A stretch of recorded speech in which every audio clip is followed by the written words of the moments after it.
Hello বন্ধুরা, zero জল চ্যানেলে তোমাদেরকে ওয়েলকাম। তো সবার আগে জানিয়ে রাখি স্বাধীনতা দিবসের অনেক অনেক শুভেচ্ছা। তো আজকে কিন্তু আমি বেশি কিছু রান্না করতে পারিনি, তার একটাই কারণ হলো আমার ছেলের স্কুলে আজকে স্বাধীনতা দিবসের অনুষ্ঠান ছিল। তো অনুষ্ঠান সেরে বাড়ি ফিরে রান্না করতে অনেকটা সময় লাগবে, তাই আমি অল্প স্বল্পই রান্না করেছি। তো চলো তোমাদেরকে বলে দিয়ে দিই কি কি রান্না করেছি। আর আজকে আমাদের সকল ভারতবাসীর কাছে একটা খুব স্পেশাল ডে। তো এই দিনটাকে উদযাপন তো করতেই হবে, খাওয়া দাওয়া করে কি আমরা তো ইচ্ছে বেশি কিছু করতে পারবো না। ভারত মাতাকে শ্রদ্ধা জানাবো, বীর সন্তানদের প্রতি আমাদের শ্রদ্ধা থাকবে, যারা বর্ডারে আমাদের জন্য দিন রাত পাহারা দিচ্ছে তাদের প্রতি আমাদের শ্রদ্ধা ভালোবাসা থাকবে, এবং থাকবে তার সাথে আনন্দ। তো চলো এবার বলে ফেলি ঝটপট যে আজকের মেনুতে কি কি আছে। আছে হলো তুলসী ভোগ চালের ভাত। এই চালটা দিয়ে তুমি ভাতও খেতে পারো, আবার পোলাও করে খেতে পারো। দারুণ গন্ধ এবং দারুণ হয় কিন্তু খেতে। তার সাথে দেখো আলু পটল চিংড়ির তরকারি। এই যে চিংড়ি মাছটা দেখা যাচ্ছে কিনা জানি না, দেখো আলু পটল চিংড়ির তরকারি সমস্তটাই অল্প অল্প করেই আজকে রান্না করেছি আমি। তার সাথে দেখো এদিকে ভোলা মাছের ঝাল, যে মাথা, আর এদিকে আছে একটা ডাগা। আর তার সাথে দেখো হচ্ছে আমাদের স্পেশাল এবং আমার ব্যক্তিগতভাবে প্রিয় চিকেন এন্ড চিকেনের লেগ পিস। তো চলো দেরি না করে ঝটপট খাওয়াটা শুরু করে দিই। ফার্স্টে আমি খাবো আলু পটল চিংড়ি দিয়ে।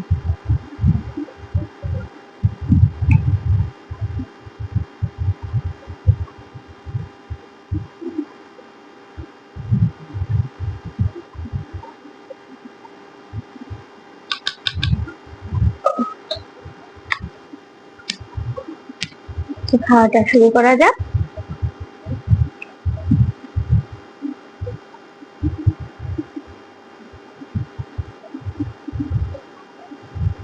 রান্না তো দারুণই হয় আমার। জেনারেলি সবাই যে নিজের হাতে রান্না করে তার নিজের হাতে রান্নাটা ভালোই লাগে, কিন্তু দেখো ছোট্ট ছোট্ট চুনো চিংড়ি, হ্যাঁ যেটা বলছিলাম আর কি, কিন্তু রান্না ভালো হলেই হবে না, ভালো করে খেতেও হবে। আলু পটলের তরকারি তো যেরকম হয়, কিন্তু তাতে যদি তুমি একটু চিংড়ি মাছ দিয়ে দাও, ওর সাথে ধনে পাতা, ব্যাস খাবারের মান আর স্বাদ দুটোই চেঞ্জ হয়ে যায়। একটু লেবু দিয়ে দিলাম। এই দেখো আরেকটা চিংড়ি।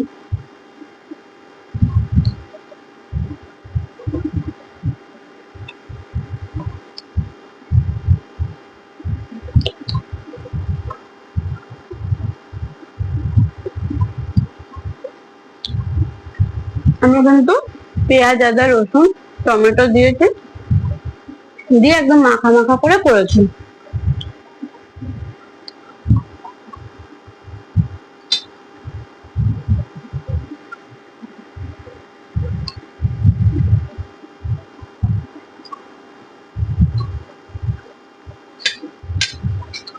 দারুণ লাগছে খেতে।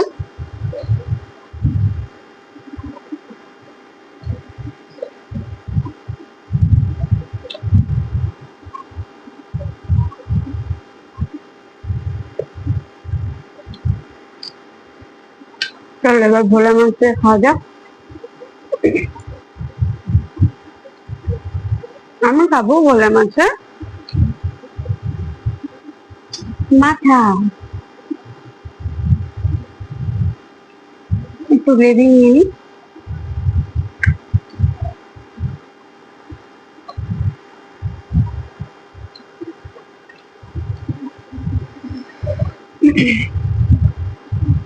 সর্ষে দিয়ে করেছি, পেঁয়াজ টমেটো কাঁচা লঙ্কা আর সর্ষে দিয়ে করেছি, আর নামানোর আগে ওই ধনেপাতা। কিন্তু কি বলবো, ধনেপাতার প্রচুর দাম বেড়ে গেছে। আগে 5 টাকা ধনে পাতা নিলে এক আটি ধনে পাতা দিত, আর আজকে ধনে পাতা কিনতে গেছি 10 টাকা নিয়েছে, দেখবে জাস্ট এইটুকখানি ধনে পাতা দিয়েছে, একটু মাছে দিয়েছে আর একটুখানি আলু পটলে দিয়েছি, ধনে পাতা শেষ।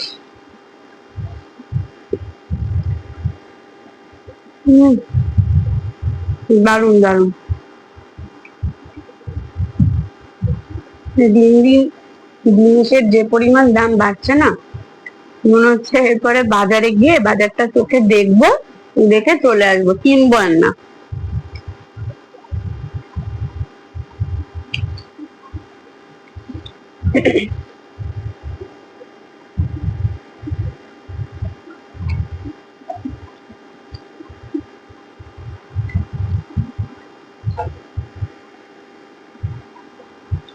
আজকে একদম অল্প অল্প রান্না করেছি সব, কেন কালকে তো জন্মাষ্টমী, আর জন্মাষ্টমীতে আমরা নিরামিষ খাই। তুমি তো অত নিয়ম জানি না, শুধু আমার ঘরে যেহেতু রাধা কৃষ্ণ আছে সেই জন্য জন্মাষ্টমীর দিন ওদেরকে নতুন জামা পরাই, একটু সাজাই, একটু ফল মিষ্টি দিই, আর আমরা নিরামিষ খাই। ওই দেখো আমাদের রাধা কৃষ্ণ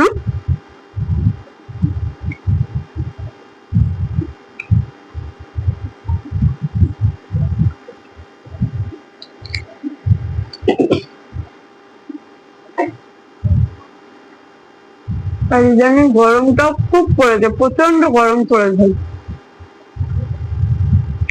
তো চলো বন্ধুরা, আমি আস্তে আস্তে মাছ দিয়ে খেয়ে নিই, মাথাটা অনেক বড় তো টাইম লাগবে। আসছি মাংস নিয়ে। তো বন্ধুরা, আমার হয়ে গেছে মাছ দিয়ে খাওয়া, এইবার মাংস দিয়ে।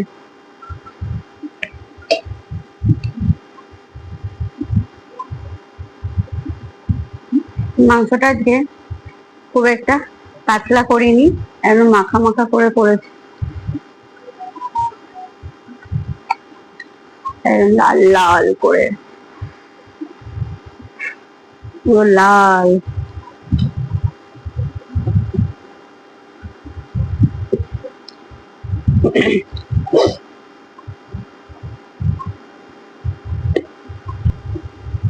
তো বন্ধুরা দেখো, ঢেলে নিয়েছি পুরো লাল লাল, আর গ্রেভিটা দেখো পুরো থকথকে মতন করেছি, আর যেন পাতলা ঝোল করিনি, পুরো কষা টাইপের করেছি, আর দারুণ স্মেল বেড়াচ্ছে, মানে দারুণ স্মেল।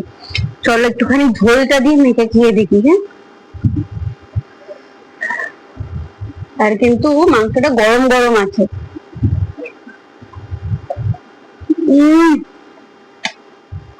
যেরকম চেয়েছিলাম করতে একদম সেরকম হয়েছে।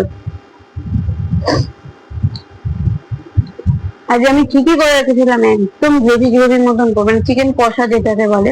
এইটা দিয়ে তোমরা ভাত, পোলাও, ফ্রাইড রাইস, আলু বিরিয়ানি দিয়ে, রুটি, পরোটা, লুচি দিয়ে সব দিয়ে খাওয়া যাবে আজকে মাংসটা আমি যেভাবে রেঁধেছি।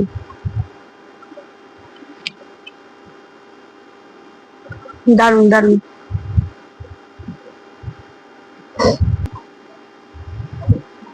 মাংসটা কিন্তু আমি সেরকম কিছুই দিইনি, পেঁয়াজ, আদা, রসুন, টমেটো, এটাই যা দেওয়া হয়। ব্যাপারটা হচ্ছে কষানো। মাংস না, যে কোনো রান্নার মশলাটা কষানোর উপরে কিন্তু রান্নার স্বাদটা আসে।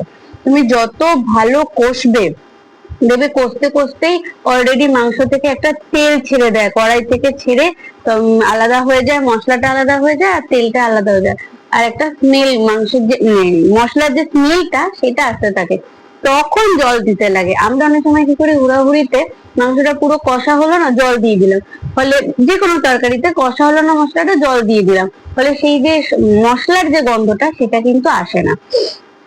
তো চলো, মাংস নিয়ে নিয়েছি, একটু লেবু ডলে নিই, নিয়ে মাখিয়ে একটা বড় সড়ো গরজ দিই,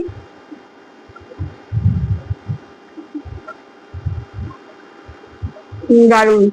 সাথে এবার একটা লঙ্কা,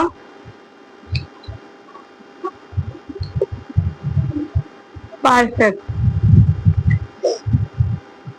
তো আমার হাতের এরকম মাংস খেতে গেলে একদিন কিন্তু সবাইকে চলে আসতে হবে আমাদের বাড়ি। একটু গ্রেভি নিয়ে নেওয়া যাক। আর একটা আলু। মাংসের তো আলুটাই মেন। দেখো আলুটা একদম নরম হয়ে গেছে। এবার আসি মাংস। দেখো মাংস আমার একদম নরম।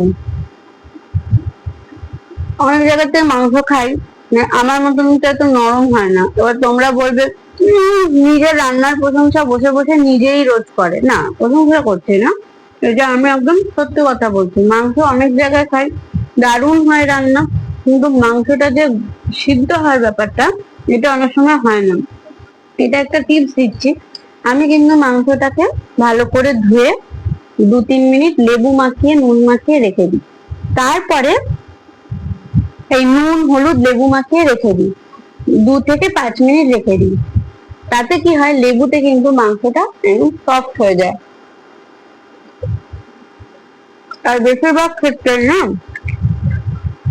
আমি মশলাগুলোকে মাংসের সাথে মেখে ম্যারিনেট করে নিই, নিয়ে আমি 10 থেকে 15 মিনিট আবার রেখে দিই। ব্যাস, মশলাগুলো মাংসের মধ্যে ঢুকে গেল, মাংসটা একদম নরম হয়ে গেল। আলুটা ভেজে আলাদা করে তুলে রাখি, রেখে শুধু মাংস সমেত মশলাটাকে আমি কষাতে থাকি। যত মশলা কষছে তত মাংসটাও সফট হতে থাকছে। ব্যাস, জল দিয়ে তারপর খানিকক্ষণ ফুটিয়ে গরম মশলা দিয়ে নামিয়ে দাও।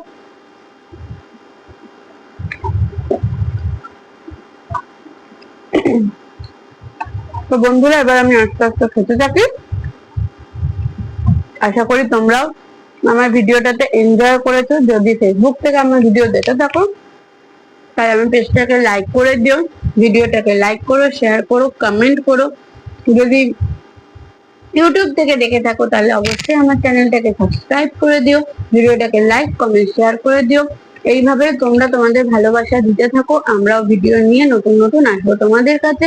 আর যদি তোমাদের অন্যরকম কোনো ভিডিও দেখতে ইচ্ছা হয় খাবার বা রান্না সংক্রান্ত, অবশ্যই আমাকে কমেন্ট করে জানাও, আমরা সেই ভিডিও গুলোকেও অবশ্যই নিয়ে আসবো তোমাদের সামনে। তো চলো, আজ এই দিনটা তোমাদের সবার ভালো কাটুক। আসছে একটা নতুন ভিডিও নিয়ে খুব তাড়াতাড়ি, ততক্ষণের জন্য টাটা।